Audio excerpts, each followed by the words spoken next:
صبح بدا من طلعته۔ امام راضی کہتے ہیں کہ سیدہ فاطمہ الزہرا رضی اللہ تعالی عنہ کے دونوں شہزادے حسنین کریمین بیمار ہو گئے تو سیدہ نے منت مانگی کہ بچوں کو شفا ہوگی تو 3 روزے رکھوں گی۔ شفا ہو گئی، روزے بھی رکھ لیے۔ اور جب مولا علی شیر خدا روزہ رکھنے کے لیے بیدار ہوئے، سیدہ فاطمہ الزہرا بیدار ہوئیں تو امام حسن اور حسین بھی اٹھ گئے۔ 7-8 سال کی عمر، اماں جی ہم نے بھی رکھنا ہے۔ صبح کھجور اور دودھ سے روزہ رکھ لیا گیا۔ عین افطاری کے وقت مولا علی کہتے ہیں فاقے چل رہے تھے، کہیں سے میں جون لایا تھوڑے سے، سیدہ فاطمہ الزہرا نے پیس کر روٹیاں پکائیں۔ وہ وقت جو بڑا مشکل ہوتا ہے افطار کا، کہتے ہیں اس وقت جب کھانے کے لیے بالکل ہاتھ آگے بڑھنے لگے اور امید تھی کہ ابھی سیدنا بلال اللہ اکبر کہیں گے تو روزہ کھلے گا، لیکن ابھی چند ہی منٹ رہتے تھے کہ دروازے پر ایک فقیر نے صدا دی۔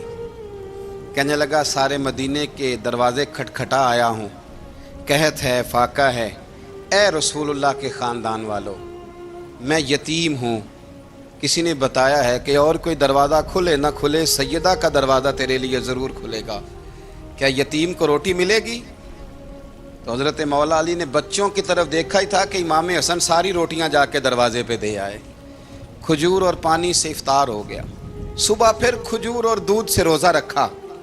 امام راضی کہتے ہیں عین وہ وقت جب افطار کا ٹائم آیا تو پھر دروازے پہ کسی نے صدا دی، کہا اے رسول اللہ کے خاندان والوں میں مسکین ہوں، رات سے روٹی کھائی ہے، نہ صبح کھا سکا نہ دوپہر، کسی نے بتایا ہے کہ اس دروازے سے خالی کوئی نہیں جاتا۔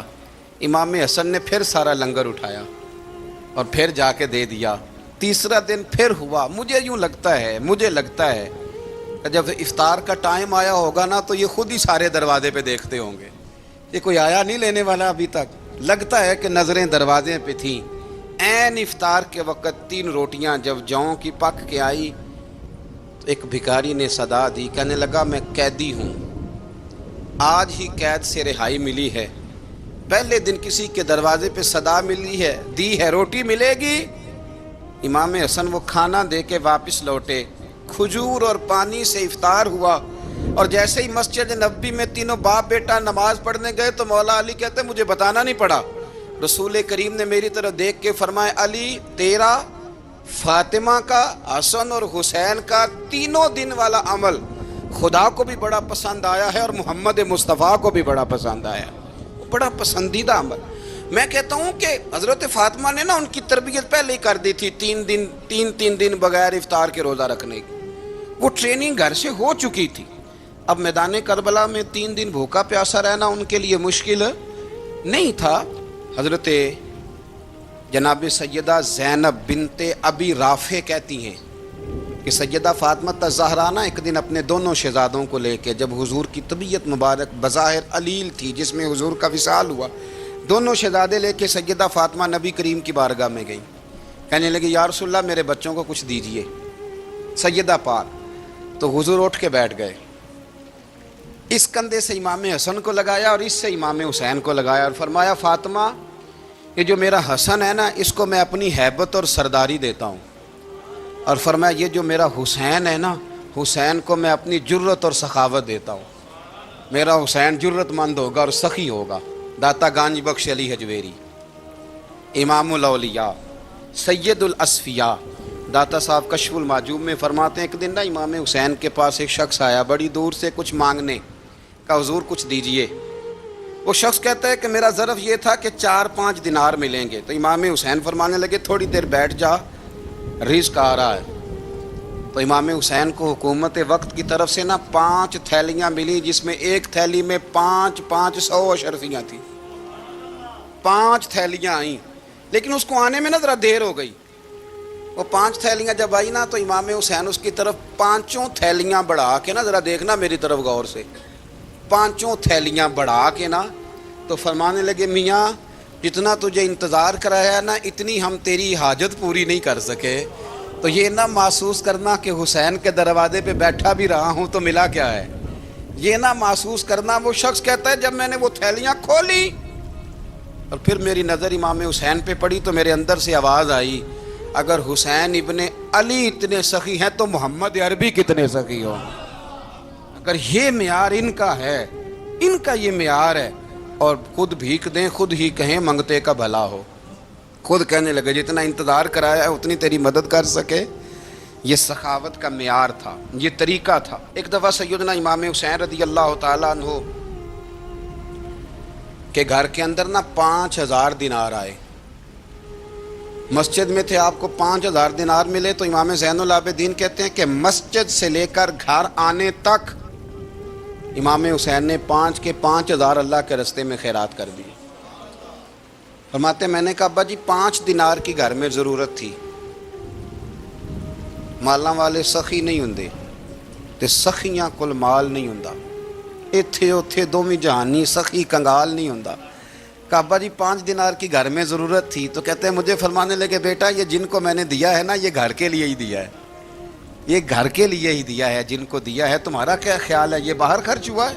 یہ گھر کے لیے ہی ہے۔ اس لیے کہ جب انسان دوسروں پر شفقت کرتا ہے تو اللہ اس کے گھر پہ رحمت فرماتا ہے۔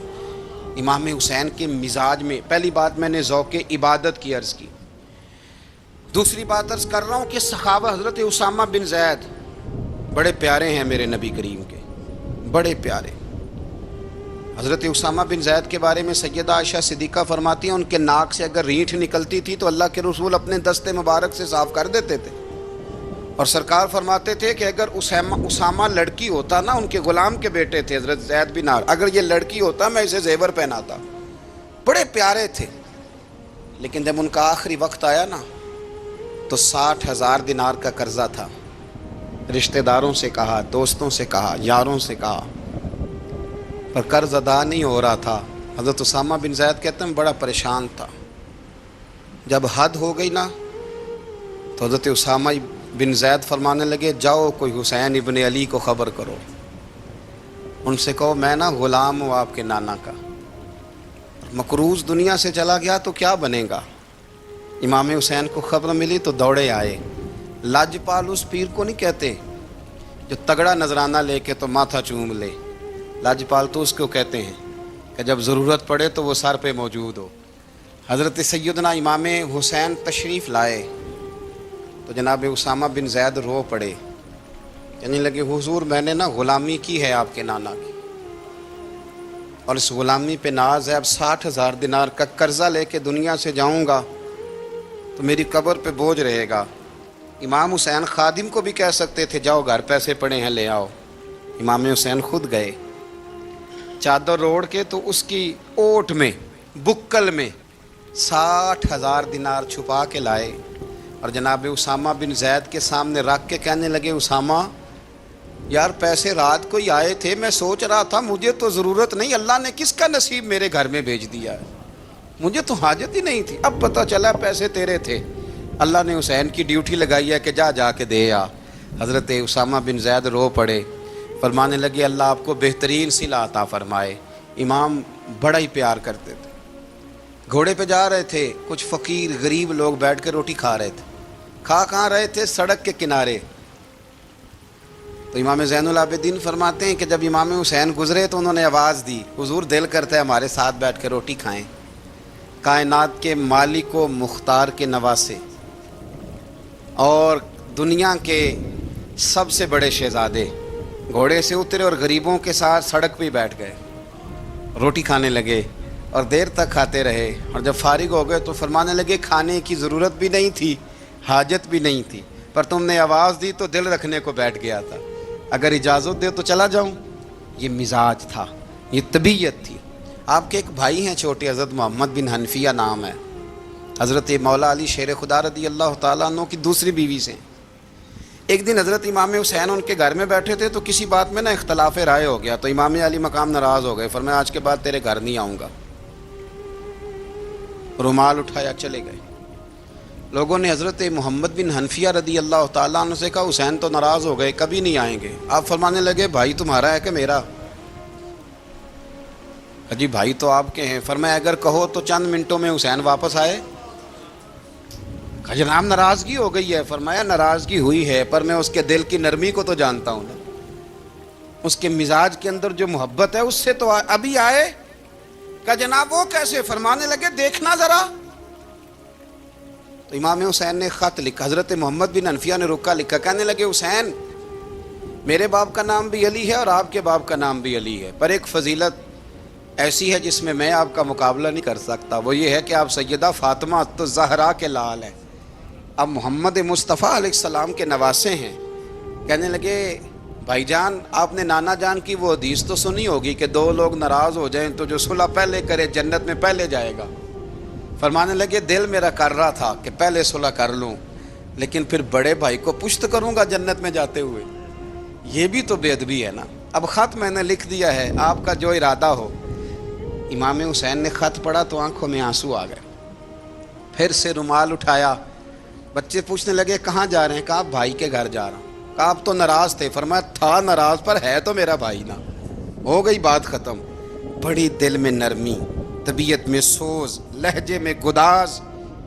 حضرت امیر معاویہ رضی اللہ تعالیٰ عنہ نے ایک شخص کو بھیجا مدینہ منورہ شام سے، تو اس نے کہا میں نے امام حسین سے ملنا ہے، تعارف کیا ہے؟ جناب امیر معاویہ فرمانے لگے مسجد نبوی میں جانا جس کے گرد لوگ سب سے زیادہ ادب سے بیٹھے ہوں اور جس کی باتیں سب سے زیادہ میٹھی ہوں اور جس کی نظریں سب سے زیادہ جھکی ہوں اور جس کے چہرے پر تمہیں سب سے زیادہ وقار نظر آئے وہی علی کے بیٹے حسین ہوں گے. جو سب سے زیادہ تمہیں وہاں ماحول کے اندر جو شخص نظر آئے پوچھنے کی ضرورت نہیں پڑے گی.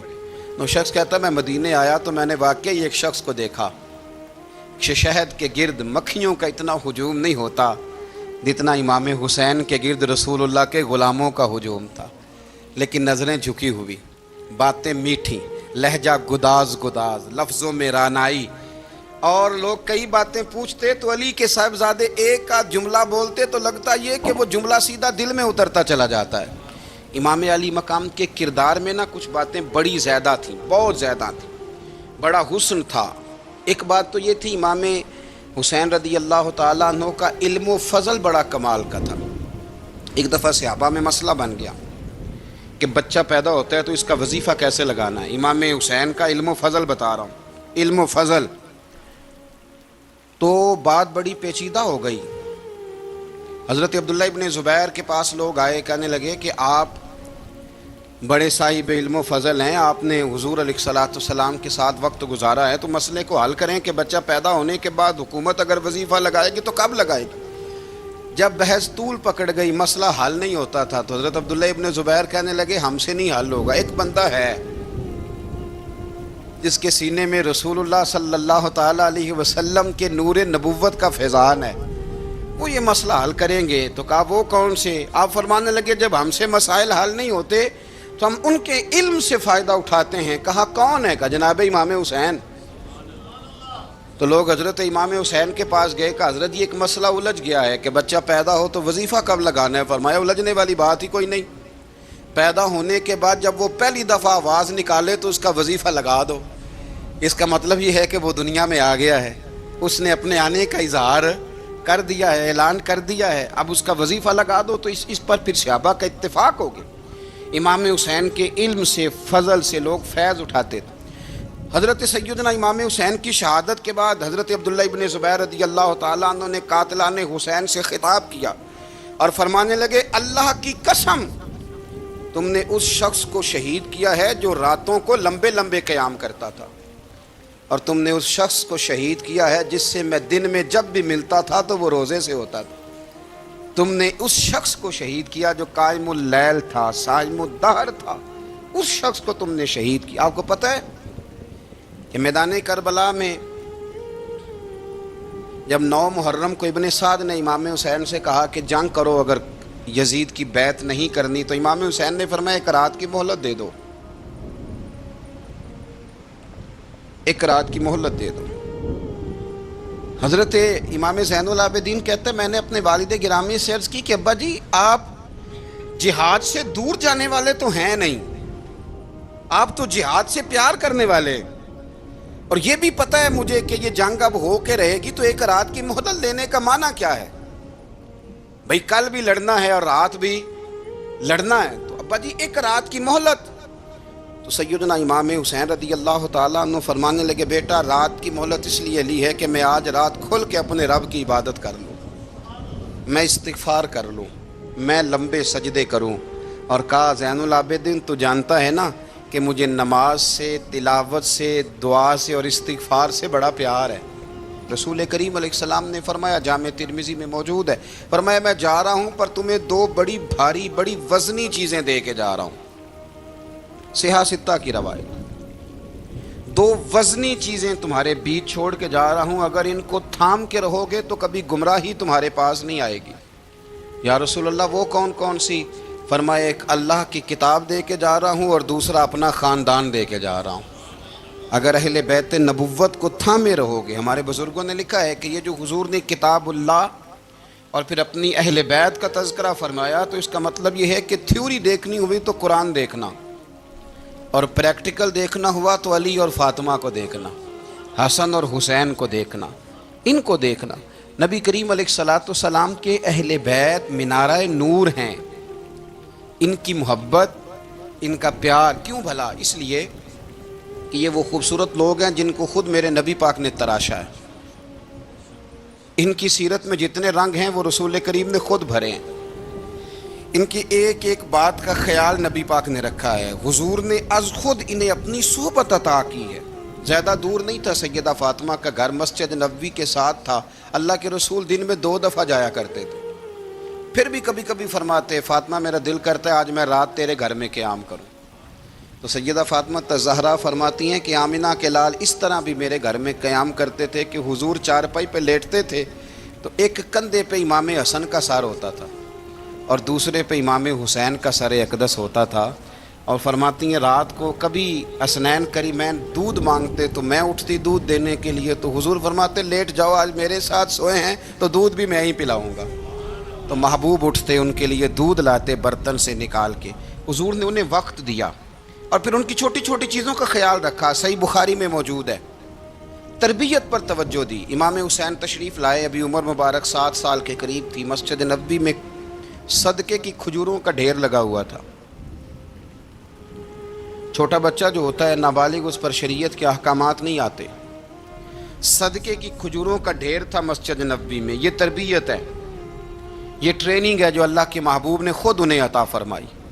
صدقے کی کھجوروں کا ڈھیر تھا، امام حسین حضور کے ساتھ آئے تو امام علی مقام نے ایک کھجور اٹھا کے منہ میں رکھ لی۔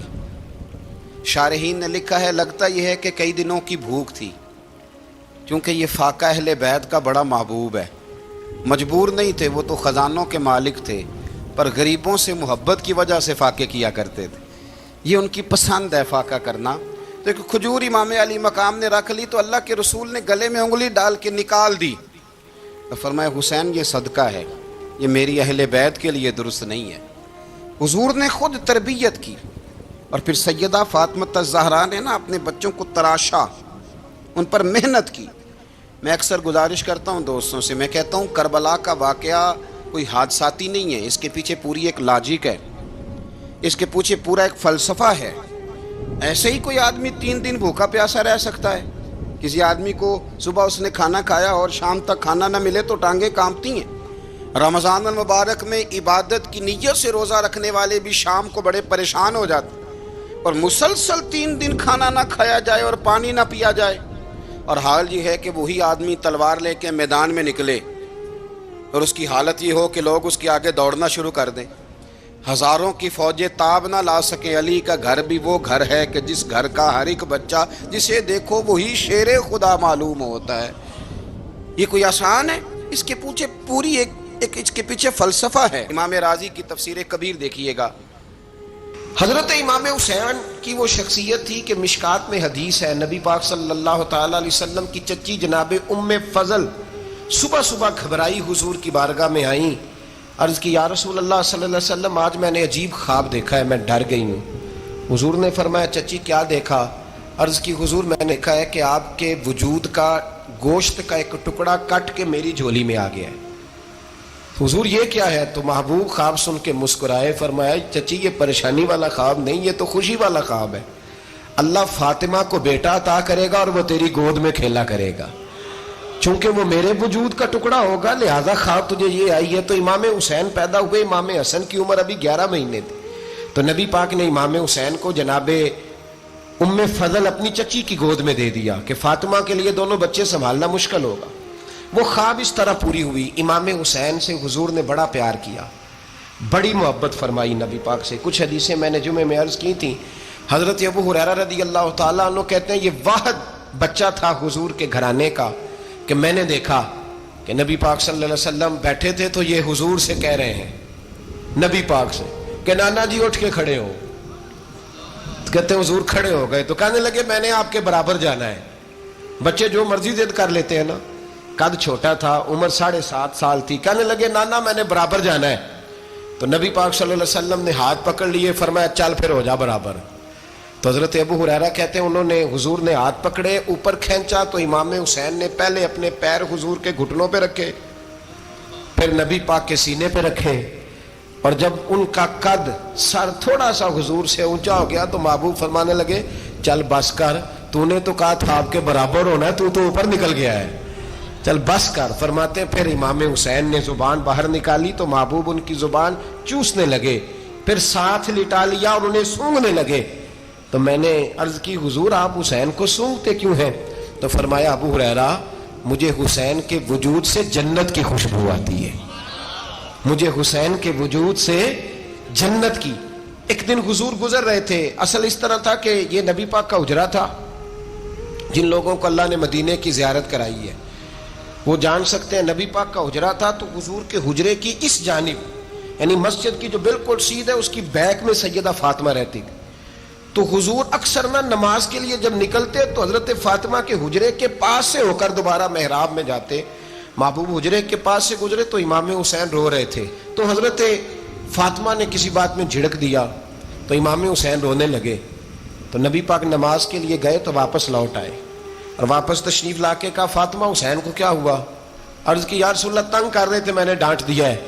کیا خوبصورت جملے ہیں حدیث پاک میں. سرکار نے فرمایا فاطمہ اس کو حسین کو نہ رونے نہ دیا کر, یہ جب روتا ہے نا تو میرے دل کو تکلیف ہوتی ہے. تو بی بی صاحبہ کہتی ہیں یہ حکم آیا نبی پاک کا میرے نام, پھر میں نے ڈانٹنا چھوڑ دیا. یہ ان کے فضائل تھے کم, ان کی تربیت خود نبی پاک نے فرمائی. پہلی بات تو یہ ہے کہ نبی پاک نے دعا مانگی تھی, یا اللہ میرے گھر والوں کو زیادہ روزی نہ دینا, انہیں ایک وقت روٹی دینا, ایک وقت کی بھوک دینا. یہ جو 10 دن کربلا میں انہیں ٹینشن نہیں نہ ہوئی, انہیں عادت تھی فاقہ کرنے کی, انہیں 3 دن وصلی روزے رکھنے کی عادت تھی. پہلی بات. دوسرا یہ کہ جہاد کی تربیت حضور خود کراتے تھے. حضرت فاطمہ الزہرا کہتی میں پردے کے پیچھے دیکھ رہی تھی, نبی پاک نے امام حسن اور حسین سے فرمایا چلو میرے سامنے کشتی لڑو. تو دونوں حضرات آپس میں جب کشتی لڑنے لگے تو نبی پاک نا امام حسن کو کہتے ہیں حسن حسین کو ٹانگوں سے پکڑو, حسن حسین کو پیچھے سے پکڑو. جب نبی پاک بار بار امام حسن کو بتا رہے تھے تو سیدہ پیچھے سے بول پڑی, کہنے لگی یا رسول اللہ آپ چھوٹے کو بتائے, آپ بڑے کو بتا رہے. بڑا تو پہلے 11 مہینے بڑا ہے, تو آپ چھوٹے کو بتائے بڑے کو بتا رہے. تو فرمایا فاطمہ تو چپ کرنا, جو میں دیکھ رہا ہوں تو نہیں نہ دیکھ رہی, ایک کو میں بتا رہا ہوں دوسرے کو جبریل امین بتا رہے ہیں. لیکن اس کے ساتھ ساتھ امام حسین رضی اللہ تعالیٰ عنہ کا جذبہ جہاد, امام حسین کی استقامت. آج لوگ ادھر ہوتے ہیں جس طرف ہوا کا رخ ہوتا ہے. آج لوگوں کی سوچوں کا زاویہ یہ ہے کہ جدھر رش زیادہ ہوگا ہم بھی ادھر جائیں گے. ہم یہ نہیں دیکھتے حق کس طرف ہے, ہم یہ دیکھتے ہیں رش کس طرف ہے.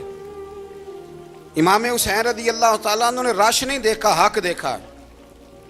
امام حسین رضی اللہ تعالیٰ عنہ استقامت کے وہ پہاڑ ہیں, معمولی آدمی نہیں تھے. فرزق شاعر کہتا ہے کہ میں نے امام حسین سے کہا تھا, میں نے کہا لوگوں کی تلواریں یزید کے ساتھ ہیں پر دل آپ کے ساتھ ہیں, دل آپ کے ساتھ ہیں. امام حسین رضی اللہ تعالیٰ عنہ نے زمانے کے حالات نہیں دیکھے, حق اور سچ دیکھا. جتنی چیزیں انسان کو کمزور کر سکتی ہیں وہ ساری امام حسین پہ طاری کی گئیں. جتنی چیزیں, وطن چھوڑنا کتنا کو مشکل ہوتا ہے. شالا پردیسی کوئی بھی نہ تھی وے تے ککھ جنہ تو پارے. حضرت سلطان باؤ فرماتے ہیں بچو, پردیسی ہونا کوئی آسان ہے؟ جس آدمی کا کسی چھوٹے سے گاؤں میں بھی مکان ہو چھوڑنا پڑ جائے تو روٹا ہے. تو مجھے بتاؤ جس نے اپنا سارا بچپن مدینے میں گزارا ہو، آج جو ایک ہفتہ مدینے رہ کے آتے ہیں ان سے واپس نکلنا مشکل ہوتا ہے، لیکن امام حسین حق کا رستہ تھا، وطن کی قربانی دی، اور معمولی وطن نہیں، مدینے جیسا وطن۔ اور جب کھڑے تھے نا امام حسین رضی اللہ تعالیٰ عنہ رجب میں نکل رہے تھے مدینے سے، تو کوئی شاعر کہتا ہے دور کھڑے ہو کے انہوں نے گویا کہا تھا، آقا تیرے کرم کے خزینے کی خیر ہو، میں جا رہا ہوں تیرے مدینے کی خیر ہو۔ امام حسین نے وطن چھوڑا، کوئی لغزش نہیں پیروں میں، کوئی نہیں، شہزادوں والی زندگی تھی، مسجد نبوی کے امام تھے، نبی کریم علیہ السلام کے روضہ اطہر پر تشریف رکھتے تھے، زمانہ حیا کرتا تھا، شان و شوکت تھی، پر حق کے لیے چھوڑا، نکل کر خانقاہوں سے ادا کر رسم شبیری۔ اور پھر بڑا مشکل ہوتا ہے، جس شخص کے ساتھ بچے اور عورتیں ہوں وہ تو یہ کہہ کے لڑائی سے جان چھڑاتا ہے کہ میرے ساتھ فیملی ہے، نہ ہوتی تو تجھے بتاتا، پر امام حسین کو اولاد بھی کمزور نہیں کر سکی، عورتوں کا ساتھ ہونا کمزور نہیں کر سکا۔ پھر امام علی بھوک کتنا مشکل کام ہے، آج لوگ کہہ نہیں دیتے کہ میں تو اس لیے گناہ کرتا ہوں کہ رشوت اس لیے لے لیتا ہوں کہ بچے چھوٹے ہیں۔ 10 دنوں کی کم و بیش سفر، 3 دنوں کی بھوک اور پیاس، پر حق کے رستے میں امام حسین کو کوئی چیز کمزور نہیں کر سکی۔ اور پھر وہ جتنی باتیں لوگ کہہ سکتے تھے وہ ساری کہیں گئیں، ساری۔ اور آ کے عرض کرنے لگا حضور یہ کوئی معمولی دشمن نہیں، یہ وہ ظالم ہیں جو لاشوں پہ بھی گھوڑے دوڑا دیتے ہیں۔ تو امام علی مقام فرمانے لگے جو شہادت کا جذبہ لے کے نکلے وہ پھر انجام نہیں دیکھا کرتا، وہ انجام، وہ جتنی چیزیں جو استقامت کے رستے میں آ سکتی ہیں وہ ساری چیزیں رستے میں آئیں، پر امام علی مقام نے کسی چیز کی پرواہ نہیں کی۔ آج کا مسئلہ یہ ہے کہ آج لوگوں میں استقامت نہیں ہے، رات کو کچھ ہوتے ہیں، سویرے کچھ ہوتے ہیں، دوپہر کو کچھ ہوتے ہیں، شام کو کچھ ہوتے ہیں۔ ہمارا کل انداز تکلم کچھ اور ہوتا ہے، صبح کچھ اور ہوتا ہے۔ امام علی مقام میدان میں رہے، ایک میت گھر میں ہو جائے تو کئی دنوں تک آنکھ کھلتی نہیں، ہوش رہتا نہیں۔ سب سے زیادہ مصائب امام حسین نے دیکھے، سب سے زیادہ، اور گھوڑے پر بیٹھنے سے پہلے ساری تکلیفیں آپ دیکھ چکے تھے۔ باپ کا جنازہ اٹھانا آسان ہوتا ہے، بیٹے کا جنازہ اٹھانا بڑا مشکل ہوتا ہے، پر امام حسین نے بیٹوں کے جنازے اٹھائے۔ حضرت علی اصغر کی لاش کو امام حسین نے اپنے دست مبارک سے دفن کیا، اور جناب علی اکبر کی میت کو جب آپ اٹھا کے لا رہے تھے تو سیدہ زینب فرماتی ہیں کہ مجھے یوں کبھی لگتا تھا حسین کا قد بڑا ہے اور کبھی لگتا تھا علی اکبر کا قد بڑا ہے، اور فرماتی ہیں کہ پھر حضرت قاسم بن حسن کو بھی وہ اٹھا کے لائے، اور جناب عباس کے وجود سے الگ ہونے والے بازو انہوں نے لا کے حضرت عباس کے وجود کے ساتھ بھی رکھے۔ انہوں نے یہ سارا منظر دیکھا، لیکن جب حسین ابن علی اپنی دفعہ گھوڑے پہ سوار ہوئے تو لگتا یہ تھا کہ ان سے زیادہ بہادر کوئی نہیں۔ ایک جملہ بھی یزیدی فوج کے سامنے امام حسین نے کمزور نہیں کہا، ایک جملہ بھی، ایک فکرہ بھی کچا نہیں بولا، کہیں بھی کوئی منت نہیں کی، کسی جگہ بھی ان کے پائے استقلال میں کوئی لغزش نہیں آئی۔ جب لوگوں کو پتہ چل جائے کہ اب سامنے موت ہی موت ہے، سوائے اس کے چارہ کچھ بھی نہیں، تو بہت سا جو رخصت اور اجازت تو دین بھی دیتا ہے، پر امام حسین کسی جگہ کسی رخصت پر عمل کرتے نظر نہیں آتے، ڈٹ کے بات کی، ڈٹ کے۔ اور پھر جب میدان میں نکلے، اللہ اکبر، تو ابن سعد کہنے لگا کہ اگر 2 کر کے، ایک کر کے جاؤ گے تو یہ 45,000 کا لشکر سارا حسین کاٹ ڈالے گا، یک بارگی حملہ کرو گے تو بات۔ اتنی استقامت، اتنا۔ آج تو لوگ ڈپریشن کے مریض ہیں، آج تو لوگ ٹینشن کے مریض ہیں، ہر دوسری بات میں لوگ کہتے ہیں وہ بڑا، پر کس بات سے؟ مطلب کیا آپ نے زندگی میں صرف جاب نہیں مل رہی، صرف بیماری آ گئی، صرف خرچہ نہیں گھر میں بڑا، کس بات کا ڈپریشن؟ امام حسین کی زندگی بتلاتی ہے کہ وہ لوگ بھی کوئی دنیا میں کمال حاصل کر سکتے ہیں جو چھوٹی چھوٹی بات پہ روتے ہیں۔ مال بھی ہے، جوانی بھی ہے، گھر بھی ہے، مکان بھی ہے، بچے بھی ہیں، عزت بھی ہے، صرف پیسے نہیں۔ اور انسان ہے کہ آنکھیں نہیں کھل رہی، وہ سمجھتا ہے میں کسی کام کا ہی، فقط پیسے نہیں بس۔ او خدا کے بندو، امام علی مقام نے فرمایا سارا کچھ لٹا کے بھی جو میدان میں کھڑا رہے اسے حسین ابن علی کہا جاتا ہے، اسے حسین ابن علی کہا جاتا ہے۔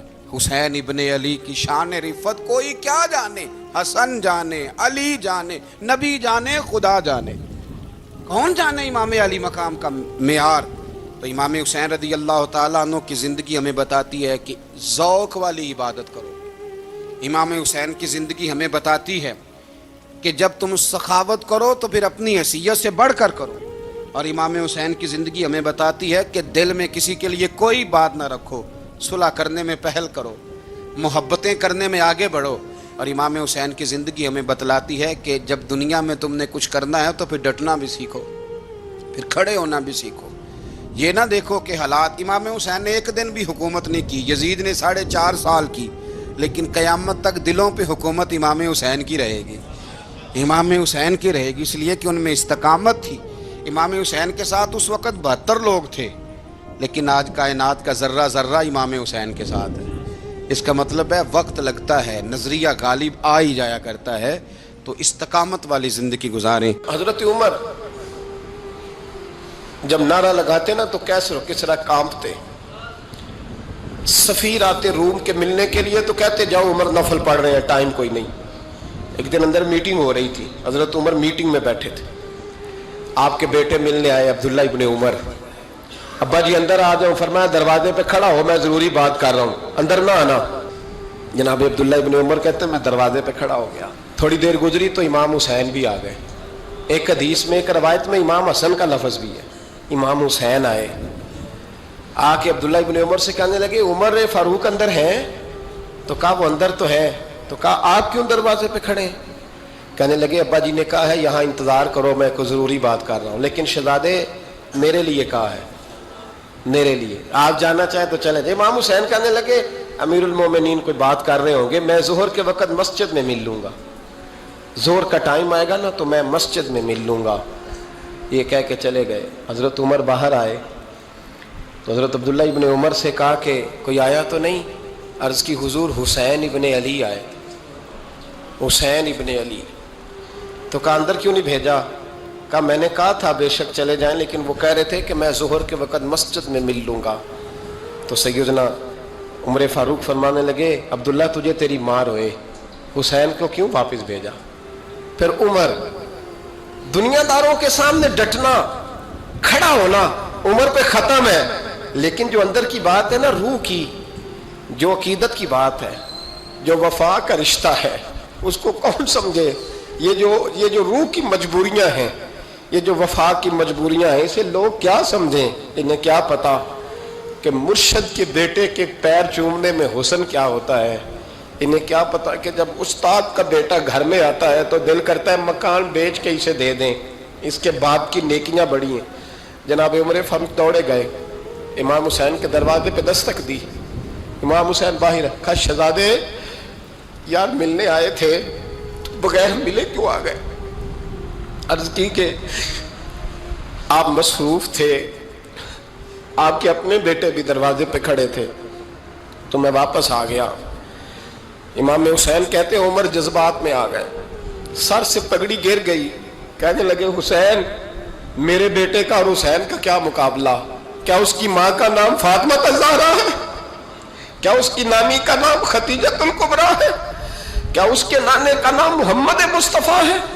اور پھر سر سے پگڑی اتری تھی، اپنے بال زور سے پکڑ لیے، کہنے لگے حسین میں نا مکے میں اونٹ چرایا کرتا تھا اور ڈنڈوں سے مار کھاتا تھا اپنے باپ سے، یہ جو آج ساری دنیا میں عمر کے نعرے لگتے ہیں یہ تیرے نانے کا صدقہ ہے۔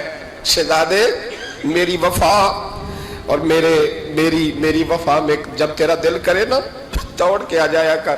عمر تو لوگ، ایک دن امام حسین نے آگے نا جناب فاروق اعظم سے کہا، خطبہ دے رہے تھے بچوں کی طبیعت شروع میں، پتہ نہیں کیا بات آئی امام حسین کے دل میں، کہنے لگے عمر نیچے اترو، یہ میرے نانا کا ممبر ہے۔ تو حضرت سیدنا عمر سنو، کبھی میرا بھی بچہ آ جائے تو میں کہتا ہوں اس کو پکڑو یار، بچوں کو تو نہیں نا جمعوں میں مطلب ذکر کیا جاتا، اترنا میرے نانے کا ممبر ہے۔ جناب عمر اتر کے نیچے کھڑے ہو گئے، تو کہا جا کے اپنے نانے کے ممبر پہ بیٹھ۔ تو حضرت عمر رو پڑے, کہنے لگے شہزادے میرے نانے کا ممبر ہی کوئی نہیں ہے ہی نہیں, یہ ممبر یہ مصلی یہ تیرے نانے کی شان ہے, میرے نانے کا کوئی ممبر نہیں, تیرے ہی نانے کا ممبر ہے. تھوڑی دیر کھڑے رہے تو امام حسین کہنے لگے اچھا کوئی نہیں آپ کے نانے کا ممبر کا نہیں, کہا چلو پھر میرے نانے کے ممبر پہ بیٹھ جاؤ چلو خیر ہے, کوئی نہیں آپ کے نانے کا, کہا نہیں, تو کہا کوئی نہیں پھر میرے نانے کے. جب حضرت عمر بیٹھے تو بڑا شاندار جملہ کہا, فرمانے لگے میں ممبر پر مرضی سے نہیں بیٹھا تھا, مجھے ابو بکر نے بٹھایا تھا, اور پھر حسین کے کہنے پہ میں اترا ہوں, اب مجھے حسین نے بٹھایا ہے, اب کسی کی جرت ہے تو عمر کو اتار کے دکھائے, اب میں حسین کا تیری نسل پاک میں. اللہ تعالی ہمیں ان کے فیوز و برکات عطا فرمائے. آخر دعوانا ان الحمدللہ رب العالمین. اللہم صلی علی سیدنا و مولانا محمد. اللہم صلی علی سیدنا و مولانا محمد.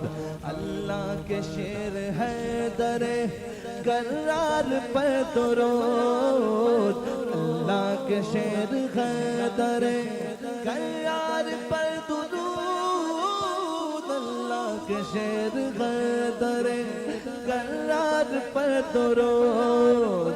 حضرت حسن حسین کے کردار پر درود. اللہم صلی علی سیدنا و مولانا محمد وعلی سیدنا علی و سیدتنا فاطمہ و سیدتنا زینب و سیدنا حسن و سیدنا حسین وعلی آلہ وصحبہ وبارک وسلم. زینب کی بارگاہ میں